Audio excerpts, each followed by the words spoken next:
year.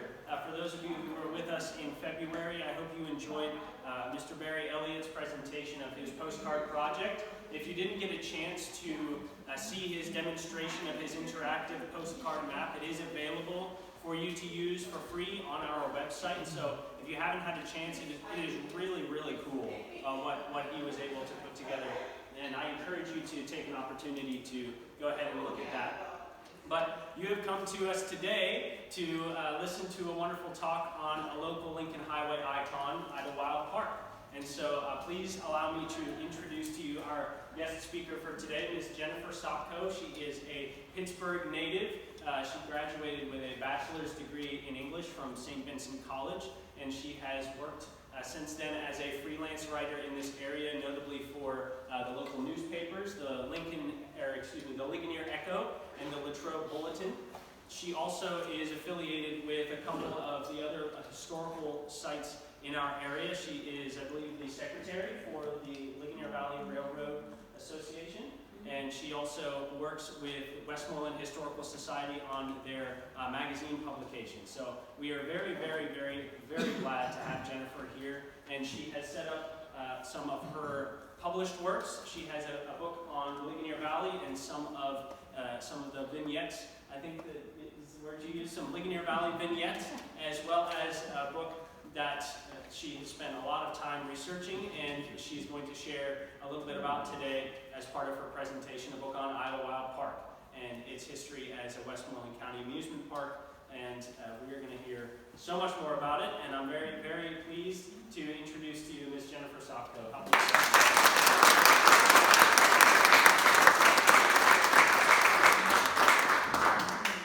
Testing. Can you hear me okay? Yep. Good. Sound man? Good. Okay. A little bit of water, although I don't want to drink too much because it's going to be a little difficult in this ensemble today. Okay. Thank you, everybody, for coming here to the Lincoln Highway Experience. Thank you, Spencer, wherever you went, for the wonderful introduction. We got lights. Again, forget those of you who don't know me, my name is Jennifer Sopko, and I've been researching and writing about all things Ligonier Valley, Westmoreland County, and even Western Pennsylvania as a whole for almost 20 years now. I can't believe it. I'm the editor for the Westmoreland History magazine, and I always want to do a little plug. We need writers, so if anybody's interested in contributing to our magazine, please let me know. I freelance for the Latrobe Bulletin and Ligonier Echo. I cover all those exciting council and planning commission meetings. And in the recent years, I found myself concentrating on amusement park history, which I think is a fascinating subject everybody can relate to. I think most, if not all of us, have a memory of going to an amusement park, whether it was for a school picnic, our parents took us there for a family reunion or an employee picnic, whether it was Idlewild or Kennywood or Westview or Oakford. Amusement parks bring us all together, and certainly that's why everybody's here today. So I'm really pleased to see this wonderful turnout, and thank you again for coming. So Kennywood Park, down West Mifflin, has a new mural as part of its recent refresh that says, "All roads lead to Kennywood." But I think you can actually say that about Idlewild Park, as throughout the park's history, and even predating its history as an amusement park, the land that would become Pennsylvania's oldest operating amusement park has been a long-time roadside attraction in Ligonier.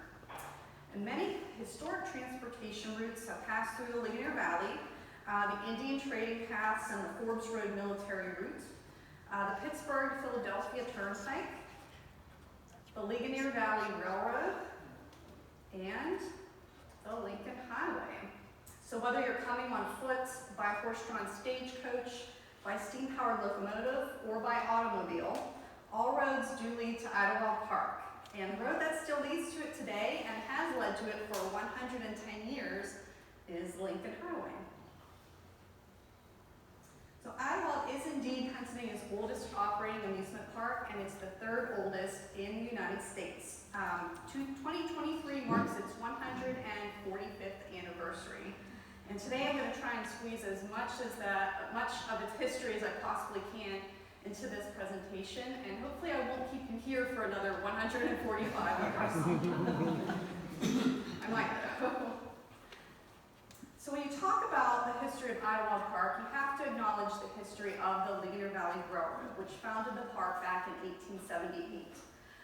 When the Pennsylvania Railroad came through this area, came to Latrobe in 1852, it bypassed Ligonier. So local businessmen and civic leaders decided to build a short line railroad to connect to the PRR station in Latrobe in order to get people and products in and out of this valley and onto the nation. It took about a quarter century, but once Judge Thomas Mellon of Pittsburgh banking fame purchased and completed the unfinished line, it was a business venture for his sons Andrew, Thomas, Richard, and James. The line was up and running by the end of 1877, primarily transported freight on the nearly 11-mile line running between Ligonier and Latrobe. But within the first few months of the railroad's operation, the idea arose to boost passenger business on the line by creating a recreation destination that would entice people to buy a train fare, grab their picnic baskets, and come spend a day out in the country, out in the Ligonier Valley, at the foothills of the Allegheny Mountains, along the beautiful Loyalhanna Creek, far away from the daily grind and grime of urban life. So Judge Mellon approached William McCullough Darlington, a Pittsburgh attorney, for permission to use part of his family's estate along the railroad right-of-way in Ligonier Township for picnic purposes or pleasure grounds. And it was actually William's wife, Mary Carson O'Hara Darlington, who legally owned the land that she inherited from her grandfather, James O'Hara. He in turn had acquired it in a sheriff's sale from General Arthur St. Clair, big name in Ligonier. But I also like to point out that it was Mary who actually legally owned the land, and I think that kind of gets lost in history. But being the 1850s, the two men had to broker this deal. Mr. Darlington agreed to lease terms in a May 1st, 1878 letter that included a stipulation not to cut any trees. And we're only a couple days away from Idlewild's birthday on Monday. I want to point out, it's kind of hard to read here, but going right through the property is the Turnpike Road. So that would have been the Pittsburgh to Philadelphia Turnpike, and today it's Lincoln Highway, aka Route 30.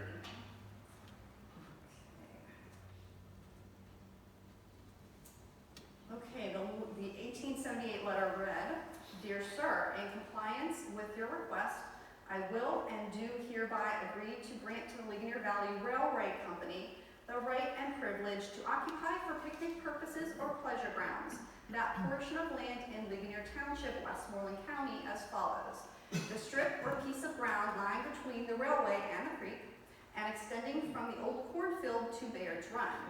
Also 2 or 3 acres on the opposite or south side of the creek adjoining or near the same. Without compensation in the shape of rent for 3 years from the 1st of April 1878, provided no timber or other trees are to be cut or injured. The underbrush you may clear out if you wish to do so. Yours respectfully, William M. Darlington." And truly, Idlewild's original footprint was a narrow strip of land between the railroad tracks and the creek, as you can see here. And the Ligonier Valley Railroad clearly followed Mr. Darlington's instructions and built around the trees. As you can see, there's one tree growing through the roof of this picnic pavilion. I always wondered, why don't they just kind of shift it over a little bit? I just think that's a fabulous photo there. Okay, and then crossing over a bridge to get to those acres on the south side of the creek, you would find the site of some of the earliest reported group picnics and meetings at Idlewild. These typically were religious camp meetings, and they were Pennsylvania military encampments. This is the earliest image I have found of Idlewild, showing the 14th Regiment of the National Guard of Pennsylvania at Idlewild in 1886, so within the first decade of its operation. Of course, once Idlewild was established as a stop on the Ligonier Valley Rail Road, an enclosed depot was eventually added. It was pretty small, maybe about 10 by 25 feet originally, and allegedly the smallest operating railroad station in the country. Although I did reach out to Ripley's, believe it or not, and they couldn't confirm it, but it was pretty small, and it's still at the park today. It's the oldest building there. You can see it in person. It had been added onto probably by the 1940s a little bit, but even with that addition, it's still pretty tiny. I can't imagine them selling tickets and having a waiting room and having a freight office kind of cramped into that little building. By the 1890s, Idlewild was growing in popularity. The newspapers reported trainloads of people arriving at the park, with boys clinging to the roof of the passenger cars, and that perhaps was a little bit of hyperbole. But still, the park was attracting more and more people, more and more groups, bigger groups, so the railroad could now expand to the northern side of the tracks. And once they did, they started developing Idlewild, including adding 3 lakes. The first, Lake St. Clair, added in 1891, was located near the Darlington train station on the western end of the park and featured rowboats that you could rent. Obviously named by General Arthur St. Clair. And this is another awesome photo. I can't imagine those steam locomotives coming right through the park. Everybody's dressed in white dresses. I have to imagine when they got home that night, they were just covered in soot and dirt. Okay, the next lake, Lake Bouquet, added in 1896, much, much bigger. It had a couple of vapor launches, a swan boat, multiple islands, including that big one in the middle called Flower Island. It was named after Colonel Henry Bouquet, so lots of military figure inspiration there. And this was from a class negative. It shows a pretty rare view of the swan boat at Idlewild. You can see the swan figure here. Very cool. And here's that iron bridge.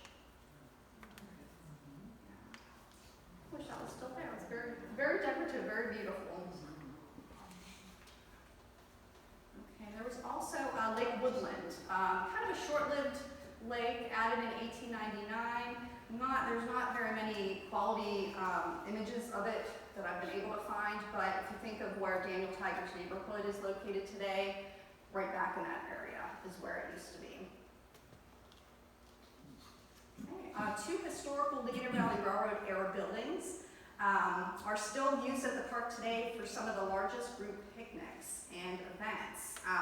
And they were both built in 1891. The first is the auditorium, which was a massive dancing pavilion that hosted moonlight dances featuring orchestras and big bands. And Kay Kaiser was there in the 30s, I believe. And this is kind of like, I think the northern side of the pavilion doesn't get a lot of love, because if you think about where it's located, overlooking at the hill, you see that decorative lion's head on the top, but I don't think the other side really gets a lot of attention, so I like to show it off here, but it'll come back in a later review.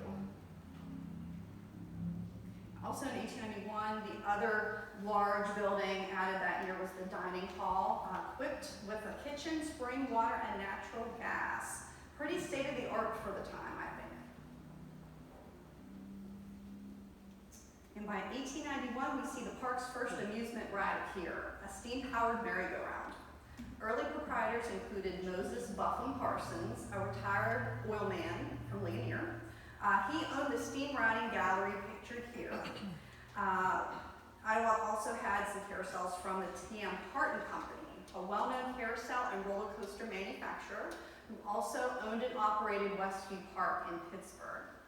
I was really excited to find a photograph of an early merry-go-round at Idlewild, but everybody's standing in front of it. But you can at least see, this would have operated the steam engine there. But if we zoom in, you can kind of make out one of the horses peeking through. So I'll take it. And zooming in, you could also see just how formally dressed people were at the turn of the 20th century, 1890s, 1900s, 1910s, just to go out for a day and picnic at an amusement park. There's some more examples. And the lady on the right was obviously my inspiration with her Idlewild pennant. I don't know how women mounted a carousel horse, or rode a figure-8 coaster, or even got into a rowboat wearing all of these layers and the corset in the middle of summer. I don't know how they did it, but they did it, so my hat's off to them. So Idlewild, even today, is still a picnic park at heart, because you can still bring your own food and beverages in, which I think is wonderful. But that's what many of these nicely dressed people were doing when they were coming to the park, having picnics, as part of as many different groups that you could possibly think of. That became the park's bread and butter, business-wise. Think about it, the bigger the groups coming to the park, the more tickets the railroad was selling, the more money they were making. So any group you could possibly think of met at Idlewild. Churches of all denominations. Some of the biggest companies around Western Pennsylvania, Westinghouse, Alcoa, Frick, family reunions, including the 1923 Pershing family reunion. Even the main attendee was General Blackjack Pershing. He was indeed at Idlewild.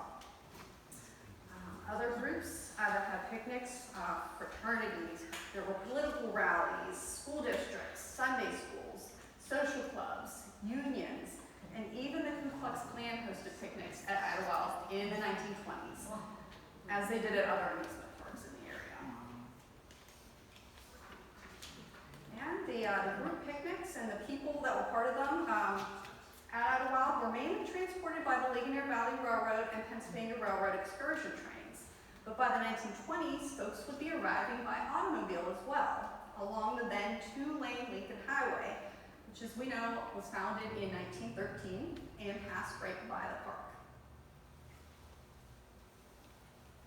So the Ligonier Valley Railroad purchased the Idlewild property from the Darlington family heirs in 1923, and by the end of that decade, they were ready to expand what began as a scenic picnic grove with some attractions into a more traditional amusement park. In 1931, the company created the subsidiary Idlewild Management Company to handle the day-to-day operations of the park. And they brought in an industry veteran by the name of C.C. Macdonald, who, along with his wife, Grace R. Macdonald, managed and owned other amusement parks around the country, including Rock Springs Park in Chester, West Virginia. A couple pictures of Mr. and Mrs. Macdonald there. I like to always highlight the people that were involved in the park's history, because without them, and also without the people coming to the park, wouldn't be here today. So, among the many improvements the IMC added was park-wide landscaping, new infrastructure made from wood and native fieldstone, and I think someone's father was involved in stonework around the pool specifically. Other places. Mm-hmm. Yeah, so there's still some of that existing beautiful stonework around the park today. But that originated in the 1930s, and you'll see that not only in the bridges and walls, but some of the the wooden structures, the refreshment stands, the game booths. Those would be a lot of the buildings added during that time too. And the IMC also began improving automobile access as that traffic was increasing, as the railroad passenger business was beginning to dwindle. So in the early 1930s, the IMC increased the parking areas at Idlewild and built a new rustic automobile entrance off the Lincoln Highway, included some log and stone buildings. One was even designed as a replica of the Fort Pitt Blockhouse in Pittsburgh. I have a general store and a golf refining company service station with pumps there.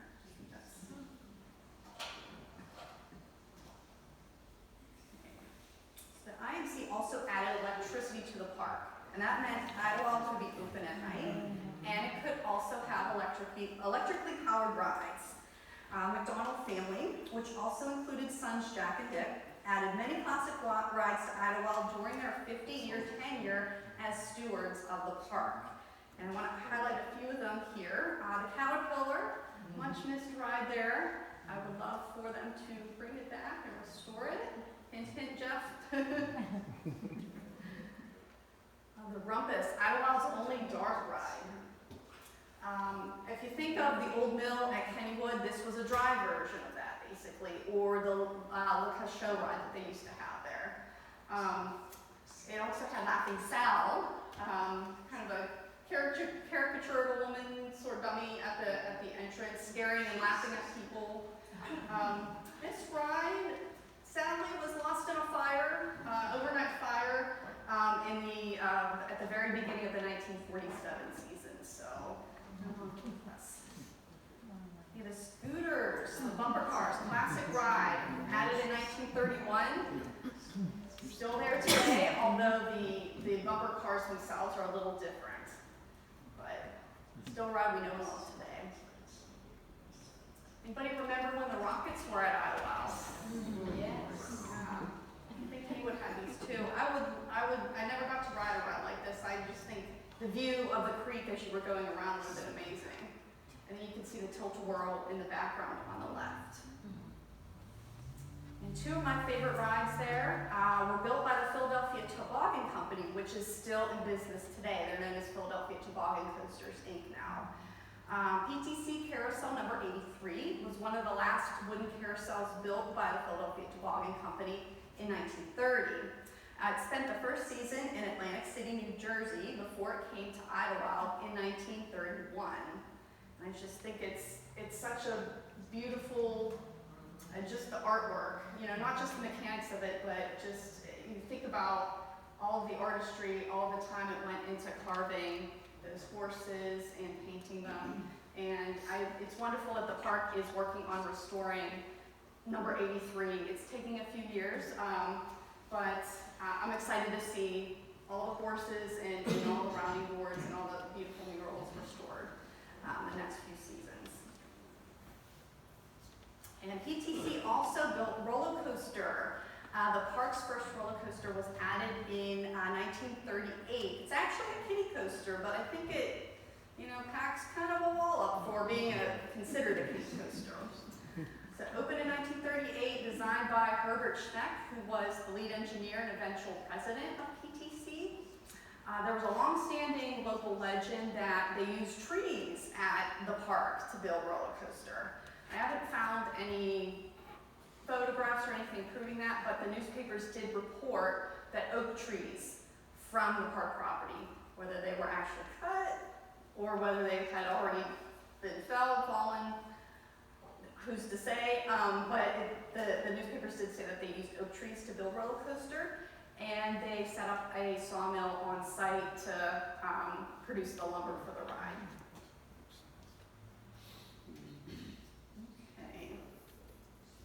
Now, the IMC in the 1930s also added a small zoo with bears and escaping monkeys.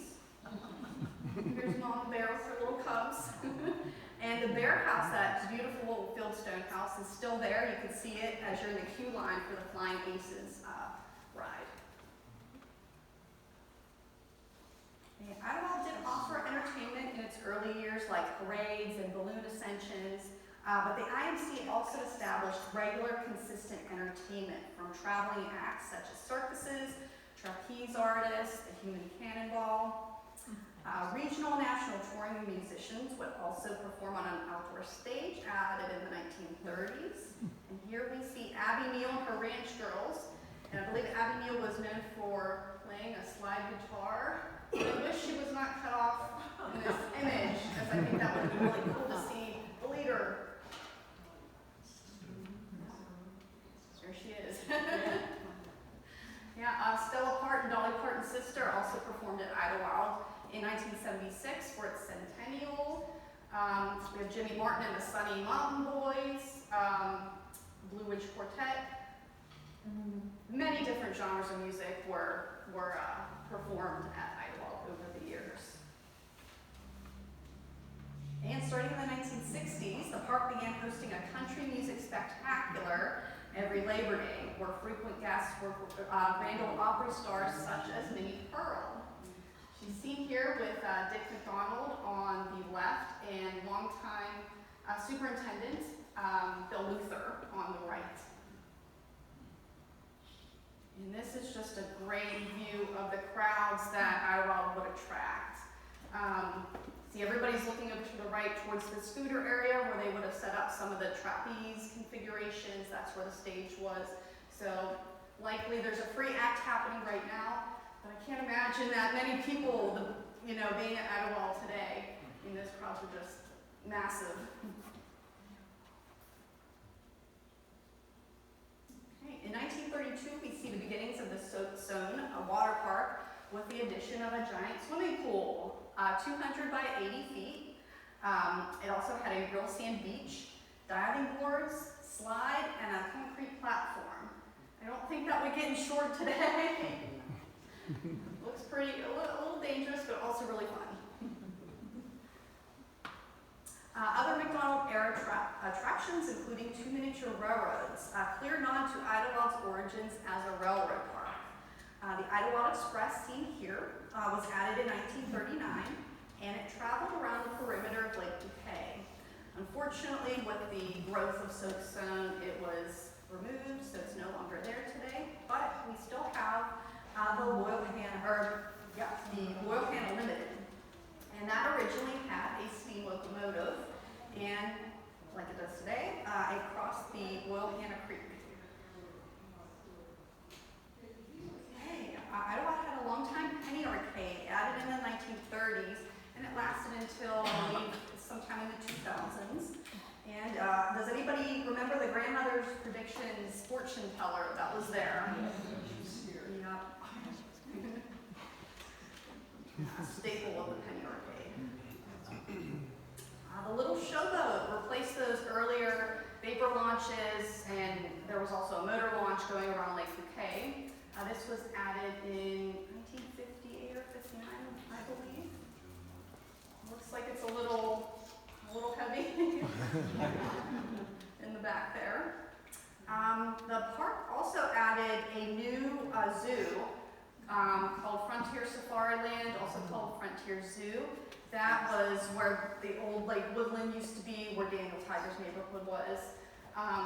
And here we have Captain Idlewild, a very, very short-lived mascot feeding some of the animals in the petting zoo. I don't know if anybody remembers him. He was there 1980 and 1981. Very short-lived. Idlewild also added a miniature golf course, and for the adults, a par 3 executive golf course on the other side of Route 30 called Timberlake. Remember that mistake. Oh yeah, the steakhouse there. Yeah. The steak's on. Okay. And we can't forget to talk about Kittyland. Today, Idlewild is promoted as a very family-friendly amusement park. It's great for children, but it actually has featured kiddie rides for nearly a century. The first kiddie ride added was the miniature swan swings in 1931. And then in 1941, all kiddie rides were moved to the West Plaza area near where roller coaster is. And that was the park's official kiddie land, the first kiddie land. And in 1951, that entire section was relocated to a new area along the Loyalhanna Creek. And many of the 1950s era rides we know and love that were added then are still there today. And you can see a couple here. The miniature boats. Miniature turtles are back here. Fortunately, the little Ferris wheel has been retired.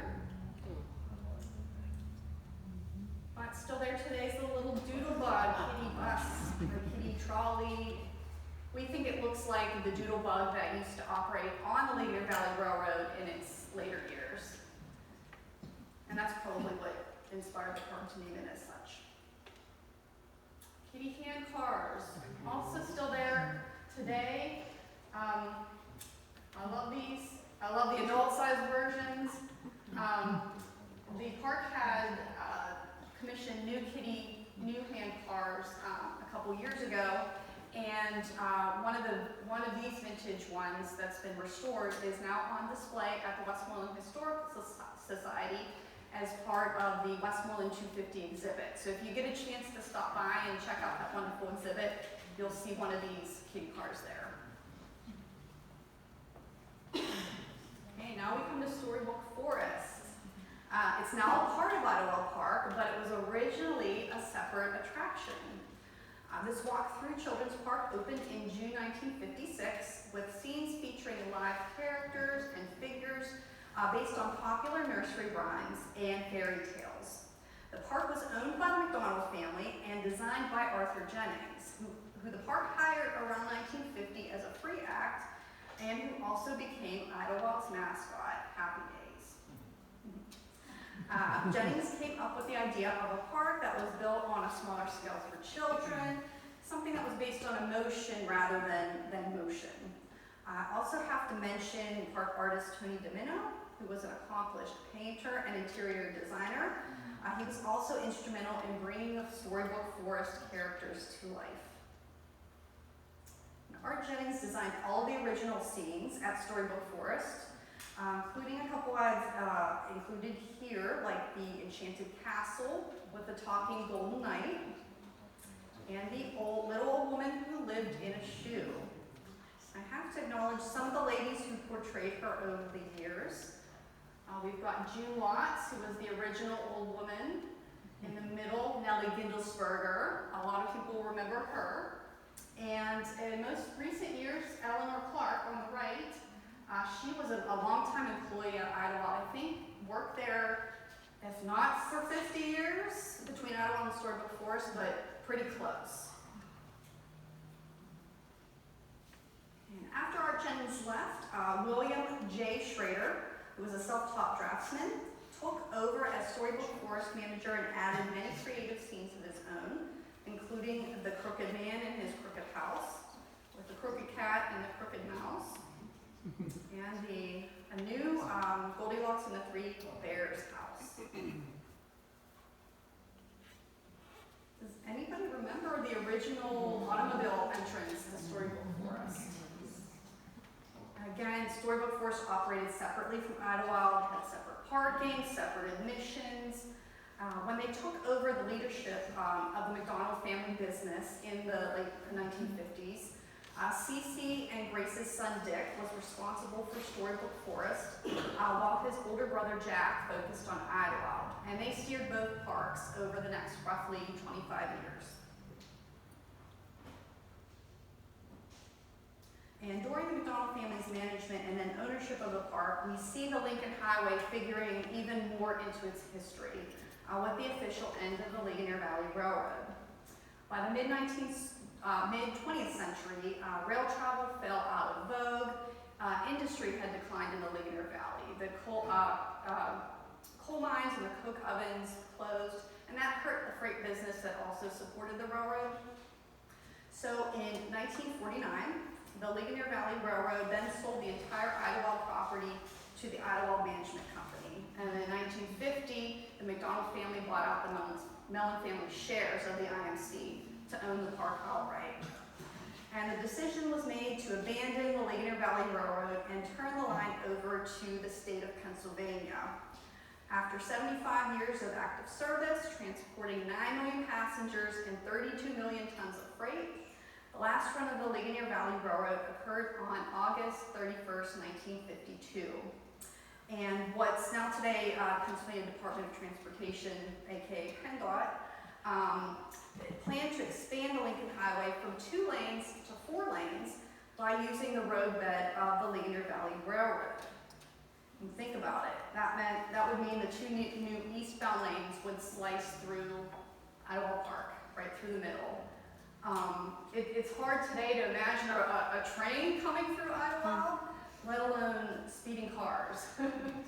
So what happened was Jack Macdonald traveled to Harrisburg to meet and speak with state representatives to petition them to come up with an alternate plan against building the new eastbound lanes on the railroad route and relocating them instead. And that had been an idea that the engineers came up with. and he was successful. PennDOT ended up condemning a 60-foot strip of Idlewild property fronting the highway to accommodate a section of the new eastbound lanes. And they began a 2-year highway expansion project between 1955 and 1956. A couple of really cool action shots of them building those new lanes.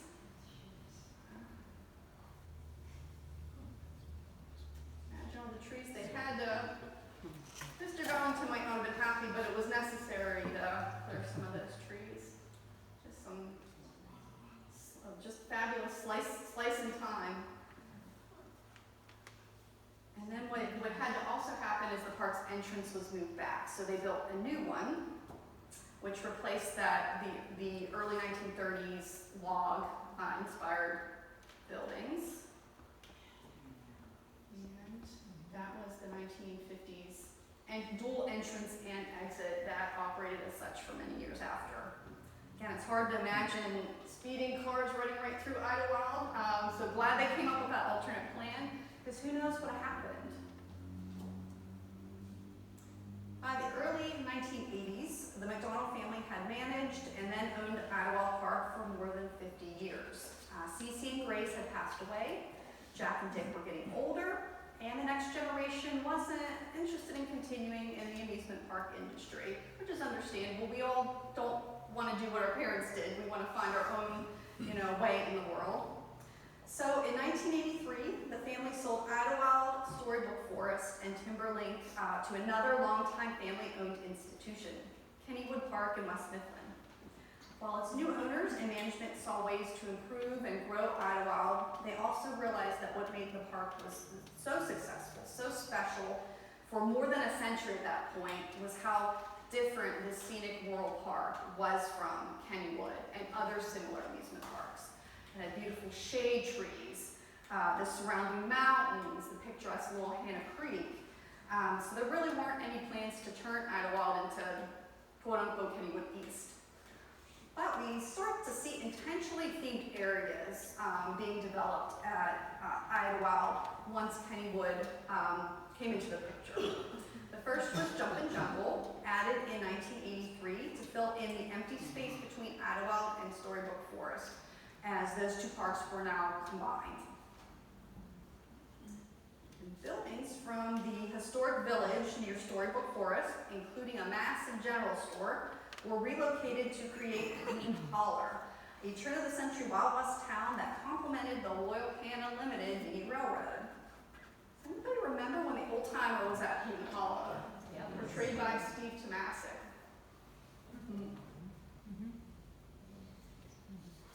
The first water slides were added around the existing swimming pool on Lake Bouquet's Island in 1985. With additional raft and body slides and kids areas gradually added over the succeeding years. What was first called the H2O zone was renamed Dr. Hydro's Soak Zone, and then in 2000 the entire water park complex was rebranded as simply Soak Zone. In 1989, Idlewild and Kennywood partnered with Fred Rogers, a Latrobe native who remembered riding the Ligonier Valley Rail Road to Idlewild with his parents and sister as a child. They partnered on a new attraction that would replicate a ride through the fictional neighborhood of Make-Believe, using two trolleys that were originally meant for the Indianapolis Zoo. They ended up being too heavy for the horses to pull, and coincidentally, they just happened to look like the iconic trolley from Mr. Rogers' Neighborhood, so perfect. Mr. Rogers was involved in this project every step of the way. He wrote the characters' scripts. He composed the music. He also provided the voices for the animatronic characters. And think about it, this is the only such ride in existence at any amusement park or anywhere today based on Mr. Rogers and his wonderful show. And it just shows how much he valued Idlewild and how much he trusted Idlewild and Kennywood to, recreate his vision and not overly commercialize it, but really make it a special attraction that kids and their parents could enjoy together. And in 1990, Kittyland moved across the Loyalhanna Creek next door to Mr. Rogers' Neighborhood to create the new Raccoon Lagoon Kiddieland area. I love how there are a couple rides that adults can enjoy too. I mentioned the adult hand cars. And who is the raccoon in Raccoon Lagoon? It's mascot Ricky Raccoon. Ricky. Adults were definitely not left out, in addition to Idlewild during Kennywood's tenure. It brought in many adult rides, some of which actually started at Kennywood and then were deemed, better, that they might fit better in the atmosphere at Idlewild. The Wild Mouse Steel Coaster, added in 1993, became Idlewild's second coaster. And of course, the crowds kept coming to Idlewild in droves.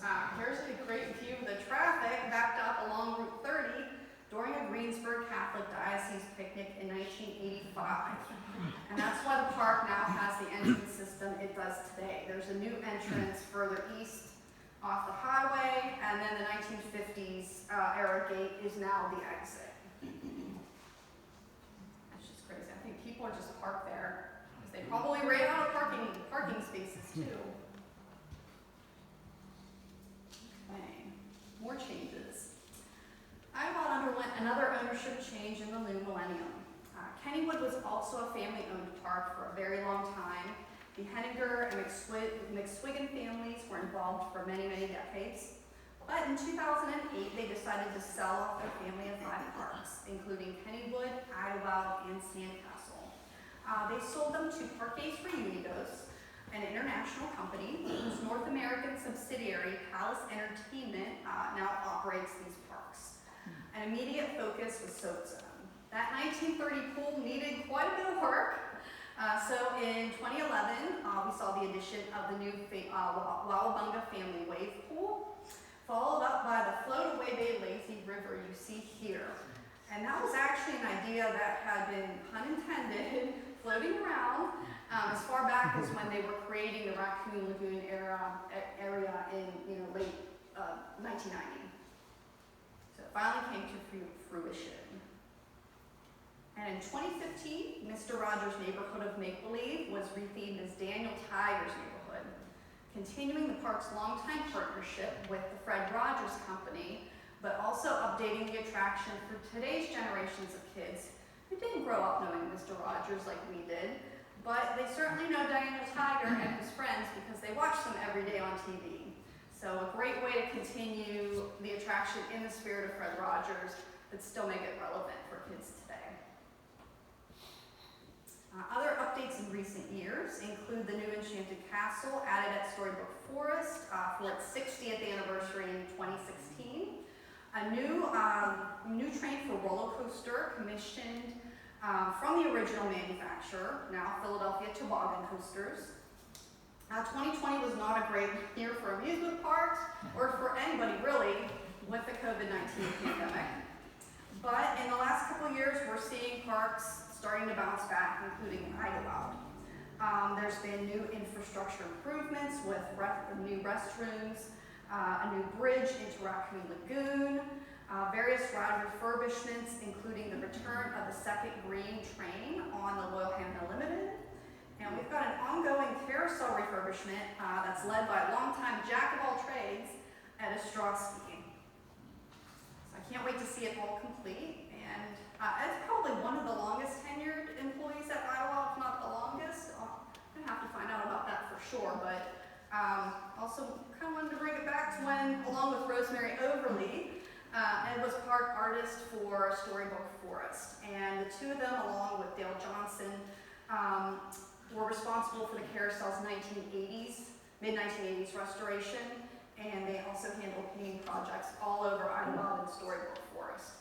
And if things are trending the way they are, with Kennywood and Sandcastle both receiving a refresh in the last couple of seasons, I would say Idlewild is next in the queue. So I'm excited to see what comes to this park in the next couple of years.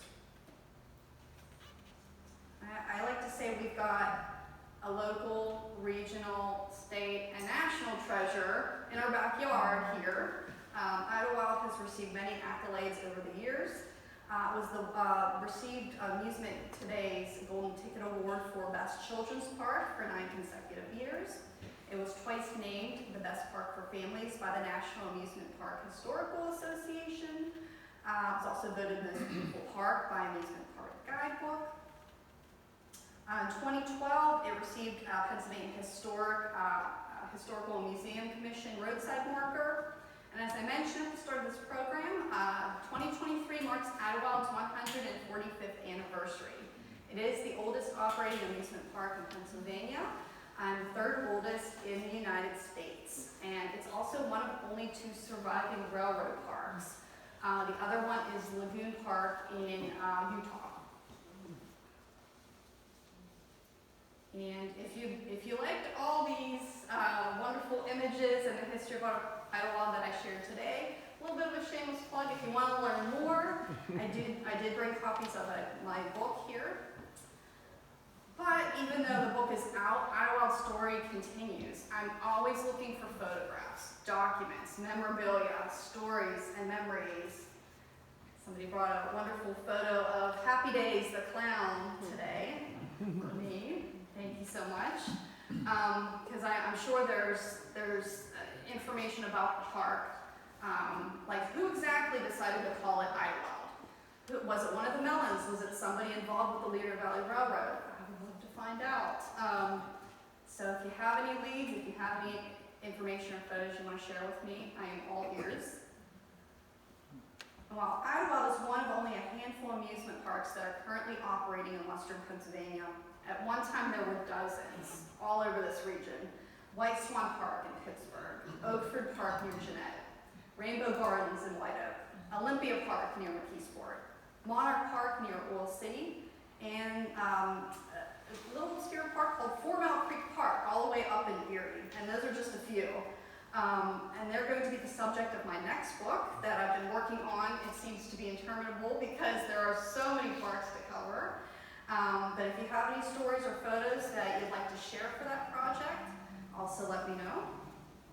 And I always have to thank the many historical societies, libraries, museums, archives, and individuals who have generously loaned me images for my Idlewild projects. Idlewild and SoakZone has been very, very supportive. My bestie, Shirley Ice Group at the Ligonier Valley Library's Pennsylvania room has been tremendous. The Latrobe Area Historical Society has a treasure trove of Idlewild pictures.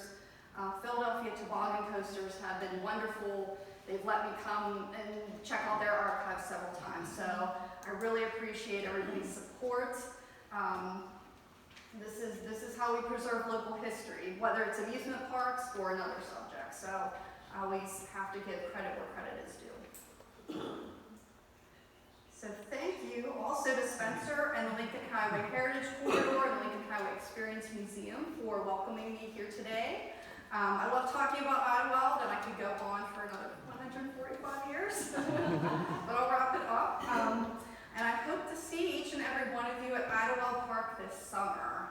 And if you have any questions or stories you'd like to share, if there's something that you wish I covered, a ride you want to see a picture of, let me know. I can find it on my computer and pop it up. So thank you so much.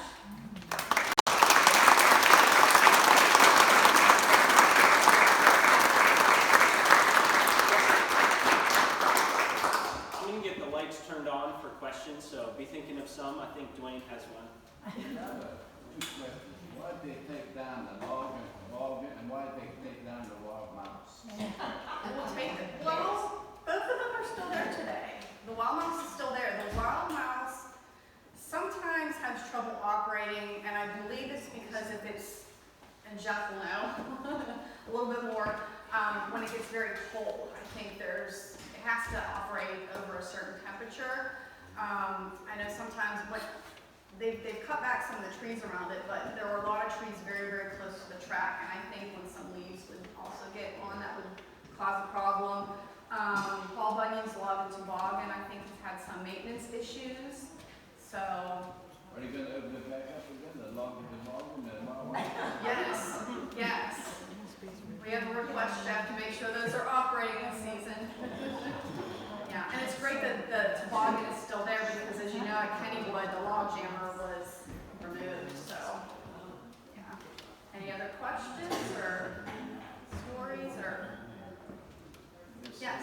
Is the first aid station, the old train station? Yeah, not the current one, but the old train station was used as the first aid station. It was also used as storage. It was also used as a temporary museum, a committee room, kind of also a jack of all trades building. But the first aid station that's there today, close to SoakZone, that's not an original, that wasn't the original That train building is the station. one that was next, across from the miniature the golf Yes, course. yes, Okay. yes, and it's roughly It's staying still there, Yeah, it's roughly staying the same place. Originally, it was on the other side of where the train tracks went. Then they moved it over and flipped it around. They added to it, even slid it over a little bit, because the building next to it, which is the birthday room, that was a new station that they built in 1931. And the Macdonald family had offices, and I think even lived on the second floor for a time. So there's actually two stations kind of next to each other. Yes. How much does it cost to go for the day now? Ooh, that's a good Yeah. question. How much does it cost to go for a day? Well, prices have increased, but never pay gate price. There's always, I'm a coupon queen, I never pay full value, so there's always something running, whether it's, sometimes Shiny Eagle has specials, sometimes they do, if you watch their Facebook. Buy online. Buy online, yeah. Also buy in advance. I've bought in advance too. I think sometimes if you're a member of different clubs, like I'm a member of the National Amusement Park Historical Association, I think we get a discount. So it might be like 55 or 50, $55.99. Yeah, but there's a way to not pay that. So yeah. Do you know if they charged admission when it was just a park? Like when you could come and just. No, you bought tickets. You got in free and then you had to buy Well, tickets for rides. Yeah. Then you pay Yeah, and a bit eventually per they- car, really small fee for a car, no matter whether it's one person or 20 people in that car. And then you have tickets. Yeah, you had to buy tickets. But it was very economical when you paid for cars. Yeah, sometimes they do the carload deal, ticket deals too, but yeah, you could walk in and then just whatever you wanted to do, you had to buy the tickets for. And then eventually these parks started to do the pay one price so that you didn't have to do the tickets. And I imagine that kind of saves work, it saves time, they don't have to like count the tickets, but you know, if you just like sitting on the green benches and watching, you know, just watching people watching and enjoying the park scenery, that is a little difficult to, you know, pay that admission. Yes. If you're coming from the Ligonier direction, so you're coming from the east, you go to where the entrance is now. Yes. Are you in the Ligonier Valley Rail Road right away on that roadway coming in? Cool. 'Cause I think that's where the right of way is. No? Trying to think. I get confused because you had the Forbes Road, the Turnpike, the railroad, the Lincoln Highway, all kind of converging, diverging, overlapping. If you're in the park, and you can even see like between SoakZone, if you're at the Ligonier Valley Railroad Museum, next door to the park, from the parking lot, you can see SoakZone. That's our entrance driveway, continues into the Idlewild property between the two lakes. That curve is still there today. And when you're in the park, if you're near roller coaster and the Flying Aces, you could follow the roadbed between all the concession stands. You've got the Wild Mouse on your right. You're gonna eventually run past the fishing pond. The original station's gonna be on your left. You're gonna run into the scooter building basically, but it's gonna kind of follow out. And at some point, I would have to look at a map to really know exactly where. But if you think about Ligonier, the town itself, on West Main Street, it's the administration building for the Ligonier Valley School District, but the Ligonier Station, the 1910 Ligonier Station for the railroad is still there. So that's where the train is eventually gonna end up at. But in the early 1900s, there was a railroad ran from Somerset to Ligonier. Yes, the PWNS, PWNS, Pittsburgh, yes. Westmoreland, Somerset. Logging. Logging railroad, you know when the carload pricing went away? Cool. In the late 70s, we would come in on our bicycle. There was a pedestrian entrance by the Darlington station, and we'd walk the whole way through the park, grab an ice cream cone or something, and then just throw our bikes over that split real fast and get back on the But nobody ever said anything to us. We pushing bicycles through there, and I think that was still when you could pay a carload price.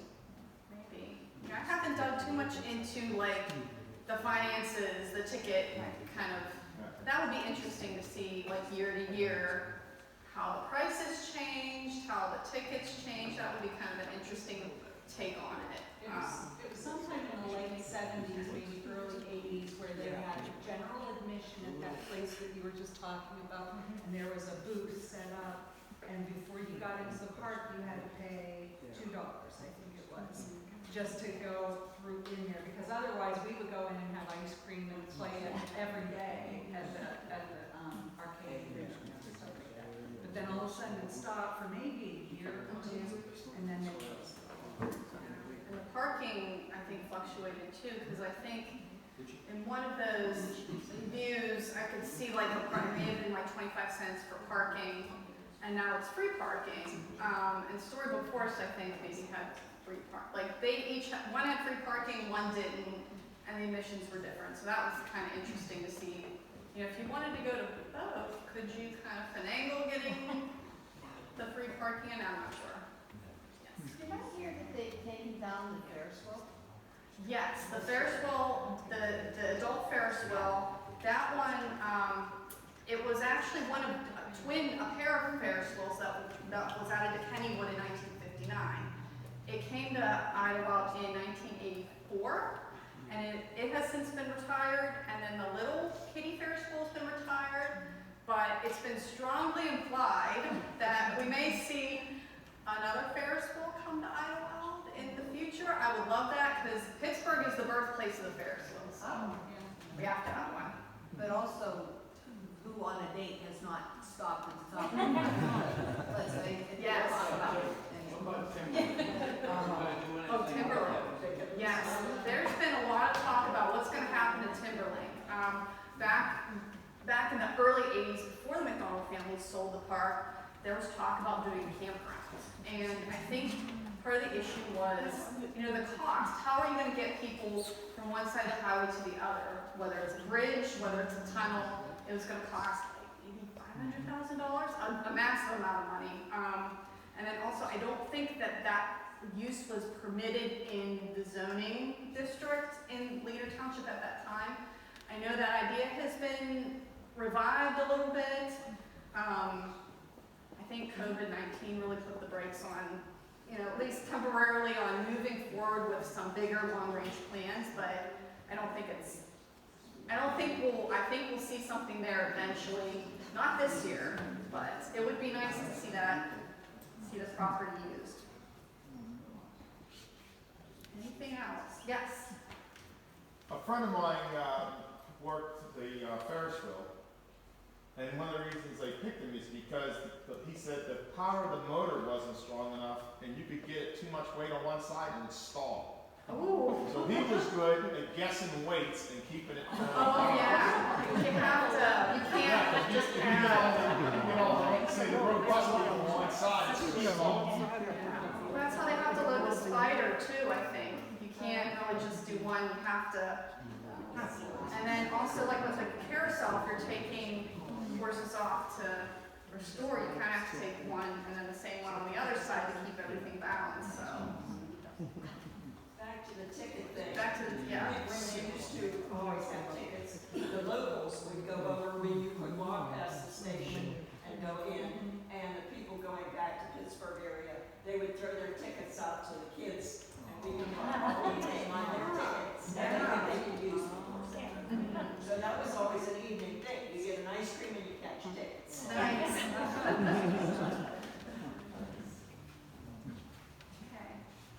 Do they still encourage it as a picnic grove area, or do you have to go in and buy all their concessions? Oh, you could still, Is I it mean, still- yeah, you could still bring a picnic basket, your drinks, because because there's still a lot of picnic pavilions there you could rent, or, you know, if a big group is not using it, you could just go in and use it yourself. I think there's still tables scattered too. Yeah. They're just tables scattered Mhm. around.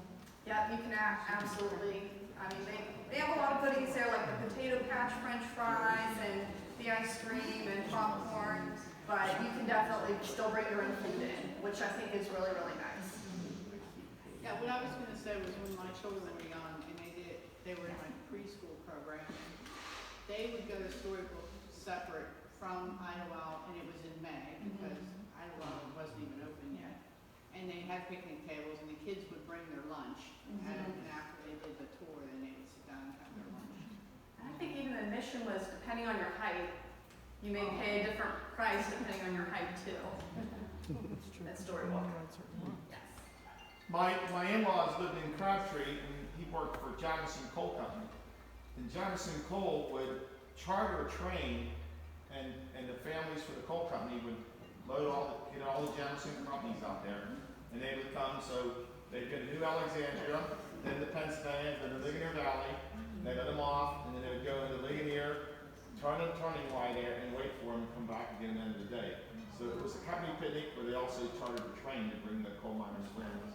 Oh, that's awesome. Anything else? Any other memories or stories or? They used to have Yes. the same, I can't remember the song, but they had the same opening and closing every morning. I don't know if you have that, but in the morning and then at night. And it was Happy Days Are Here Again. They would play that with, I think it was the anthem, the national anthem. They would do that first. Happy Days Are Here Again, but then they had the intro, like where you can't be fun. Yeah, that one I can't be fun. Yeah, and then they had the same at night too, but it was never an official closing. No, think of Macdonald's wife Anne remembered Goodnight Irene. They always play Oh, that. yes, that's what it was. So tell me about that. Yeah. Yes. Do they still bring in the annual school picnics?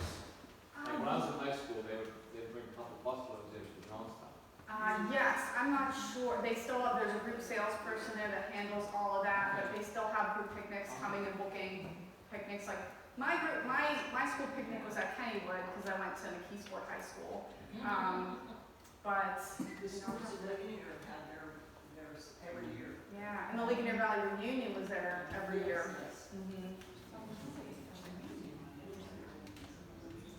I like the fact, when you're talking about prices, tickets and stuff like that, that pregnant women and babies in strollers got in for free.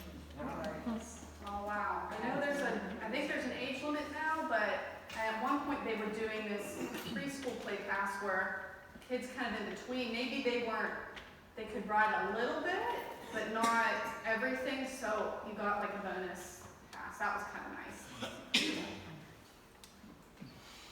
Not a little story. I think to get on a lot of the rides in Kennywood, you have to be able to take a step. And they're a walk. You have to be able to walk. Because my son was a year old, and he was on the turtle, I think. And the employee would say, come on, come on, come on. And he took one step, and she said, okay, you're on. Yeah.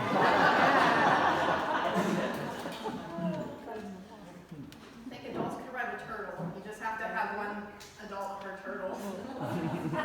Yeah, it was the turtle. Yeah. It was the turtle. Anything else? And is there anything that anybody in the crowd would love to see at Idlewild in the coming years? Something that they used to have that you'd love them to bring back, or something completely new? When I was a Girl Scout leader, we were able to camp one night, it was a Sunday to a Monday. They brought food up from Kennywood.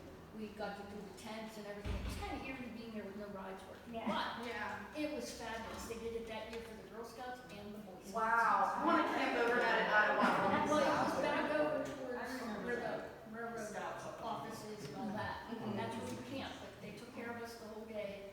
And you just got to see stuff and learn stuff, and then you felt special. Oh, that's really cool. They did camp up in the parking area. Yeah. Kind of like parking the big one, yeah, on top, like where the employee parking is. I could see that there. Yeah.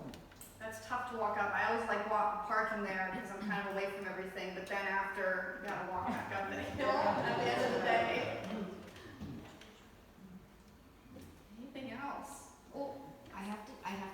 I'm one of the children that survived that swimming pool with the cement platforms and the big slide. We made it and we're happy.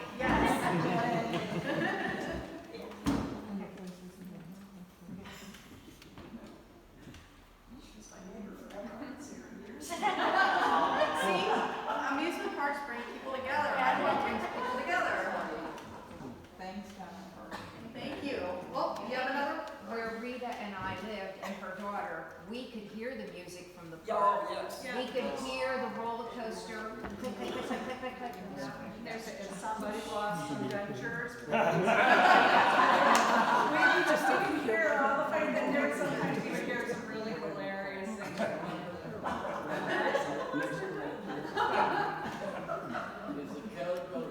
Is the caterpillar coming back? I hope a lot of people, because there's only like maybe 2 that are still operating.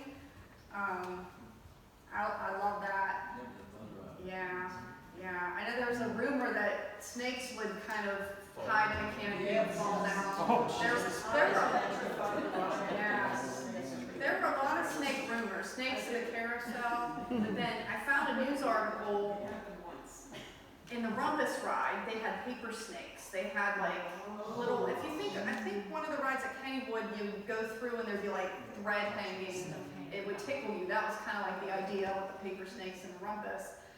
And they scared a lady so bad she had a heart attack. And I think that's what kind of prompted this rumor. There's snakes at Idlewild, but no I mean, there's a lot of woods around there. I'm sure maybe one might crawl out, in the middle of the night when there's nobody there. There's been bears that have come to the park in the past.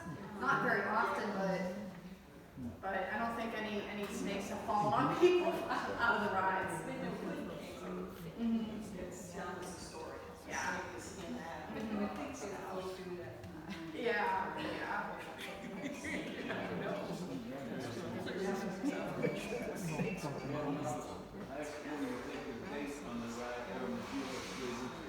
Oh yeah, the centrifugal force your date would.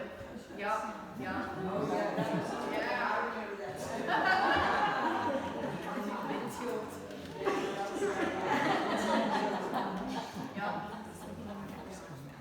Any other final questions or memories or?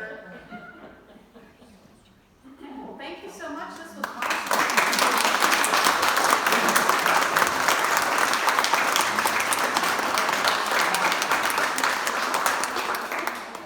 Thank you all for coming. The title of the talk was History and Memories of a Lincoln Highway Landmark, and we certainly got plenty of both, didn't we?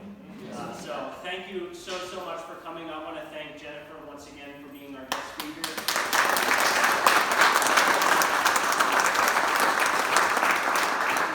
This is the first time that we've had a costume presenter for a Lincoln Highway talk, unless you count Father Brian, who gave the St. Vincent talk last February. Me personally, I don't count it, but if you'll permit me to just give you a couple of our upcoming events to remind you of. First of all, before I do that, just a reminder that Jennifer does have her books here for sale. I personally am planning to get one. I'm excited to get a copy of the Idlewild book. But we have also, if you didn't get one on your way in, we have admission coupons for the museum available over there where Lindsay is, hi Lindsay.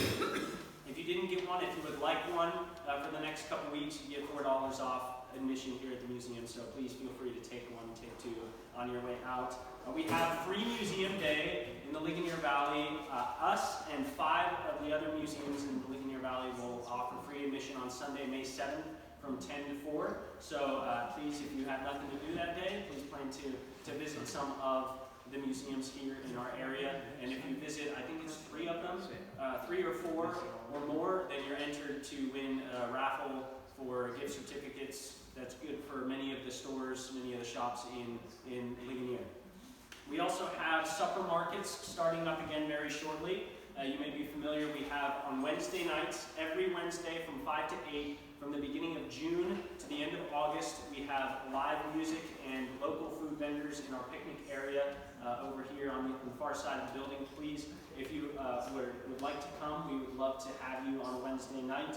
The Ligonier Valley Home Tour is going to be on Saturday, June 24th this year. We are lining up some really incredible homes that you can visit, that you can tour. The ticketing website is not live, last I checked, but it should be available very soon, LigonierHomeTour.org, if you are looking to do that. Our car cruise, our second annual car cruise, is going to be on Sunday, July 16th, here at the museum from noon to 3. If you'd like to register a car, there's a modest registration fee, but if you'd just like to come and check them out, there's no fee to come and just spectate. And finally, if you enjoyed this talk, we are planning a Lincoln Highway talk for this coming August. We would love to have you back. I know I see several familiar faces from our previous talks.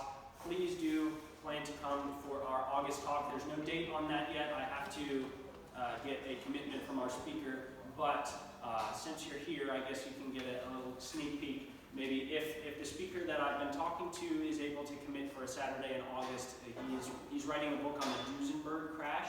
If you are familiar with that, Duesenberg was an automobile mogul back in the 20s. The Duesenberg went out of business with the stock market crash of '29, and so if you've heard the expression, that's a doozy, that comes from the Duesenberg stock crashing so drastically that it went out of business. And Frederick Duesenberg crashed in one of his own cars near Jennerstown on the Lincoln Highway. So a sneak peek. As long as my speaker comes through for us in August, that's what the topic will be. And let's see. Yeah, thank you so much for coming. Let's give Jennifer a little more.